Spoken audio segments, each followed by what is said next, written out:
நிறைவாழ்வு AG சபை வழங்கும் morning மன்னாவிற்கு உங்களை அன்போடு வரவேற்கிறோம்.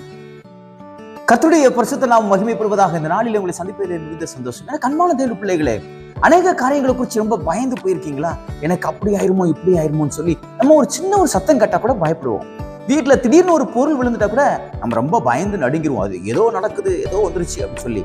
ஆனா சங்கீதக்காரனாகிய தாவீது தேவன் மேல் வைத்திருந்த ஒரு பெரிய நம்பிக்கை இன்றைக்கு நமக்கு சுட்டி காண்பிக்கிறார். நான் வாசிக்கிறேன் பாருங்கள். சங்கீதம் புஸ்தகம் 27ஆம் அதிகாரம் 3வது வசனம் இப்படியாக சொல்லப்படுது. எனக்கு விரோதமாக ஒரு பாளையம் இறங்கினாலும் என் இருதயம் பயப்படாது. எவ்வளவு ஸ்ட்ராங்கா சொல்றாரு பாருங்க.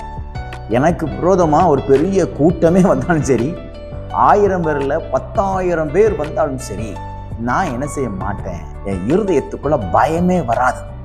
இருதயத்துல இருந்து தான் பயம் உண்டாகுது பாருங்க. இருதயத்துக்குள்ள பயம் உண்டாகி அது சிந்தைக்குள்ள போய் நம்ம சரீரத்தில் இருக்கக்கூடிய அவயவங்கள்லாம் அதுக்கு செயல்படுத்தும்படியாக கட்டளை கொடுக்கிறது. இந்த இருதயத்துக்குள்ள தாவீது சொல்றாரு, பயமே வராது. உங்களுக்கு அப்படி இருதயத்துக்குள்ள பயத்தோட இருக்கீங்களா?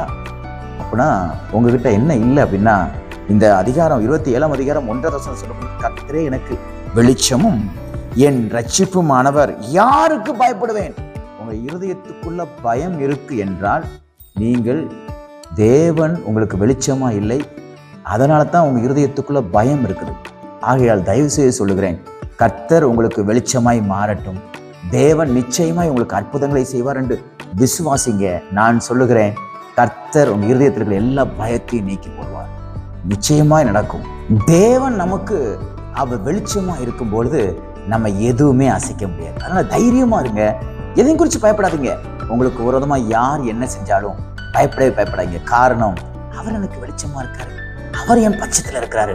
யார் என்ன சொன்னாலும், எப்பேற்பட்ட சூழ்நிலைகள் உங்களுக்கு முன்பாக வந்து நின்றாலும், அல்லது நீங்களே ஒரு சூழ்நிலைக்குள்ள நீங்கள் கடந்து போனாலும் உங்க இருதயத்துக்குள்ள பயம் வரக்கூடாது. காரணம், கர்த்தர் உங்க கூட இருக்கிறார். கர்த்தர் என் கூட இருக்கிறபடினாலே நான் பயப்பட மாட்டேன் என்று அறிக்கையிடுங்கள். இந்த நாள் ஒரு பய நீங்கி ஒரு சந்தோஷத்தின் நாளாக, ஒரு தைரியத்தின் நாளாக தேவன் உங்களுக்கு மாற்றி கொடுப்பாராக. கர்த்தர் உங்களோடு இருந்து உங்களை நடத்துவாராக. பயப்படாதீங்க, எதையும் குறித்து கலங்காதீங்க. கர்த்தர் உங்க கூட இருக்கிறார் என்பதை நீங்கள் நிரூபித்து காண்பீர்கள். நாள் உங்களுக்கு ஆசீர்வாதமான நாளாக இருப்பதாக. God bless you.